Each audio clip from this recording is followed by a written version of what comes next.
Guys, আমাদের এখানে প্রচুর বৃষ্টি হচ্ছে সিরাজগঞ্জ জেলা থানা উল্লাপাড়াতে। তো এখন আমি আর মা রান্না করতেছি একদম টাটকা টাটকা খলসা মাছ, আর নতুন একটা মাছ বের হয়েছে সেই মাছ।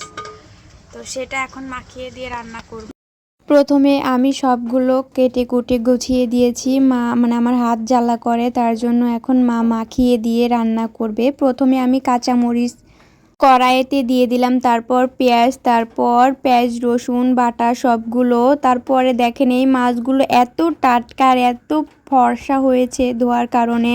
এই দেখো, এই মাত্রই ডিএল থেকে মেরে বিক্রি করতে আসছিল, তো সেটা আমরা কুটে কিছুই কিন্তু টাটকা টাটকা খেতে ভালো লাগে, তেমনই এই মাছটা একদম বিকালে মেরে নিয়ে আসছে, একদম তাজা মাছ, তো দিয়াল থেকে মারছে। তো সেটাই এখন রান্না করব। মা রান্না করবে। তো সবগুলো দিয়ে একদম মেখে মেখে একদম খাঁটি সরিষার তেল আমার নানু বাড়ি থেকে আনছে, তো সেই সরিষার তেল দিয়ে একদম মাখিয়ে মাখিয়ে পোল্লা দিয়ে দিল। এখন পোল্লা দিয়ে ছেনে ছেনে মাখাবে।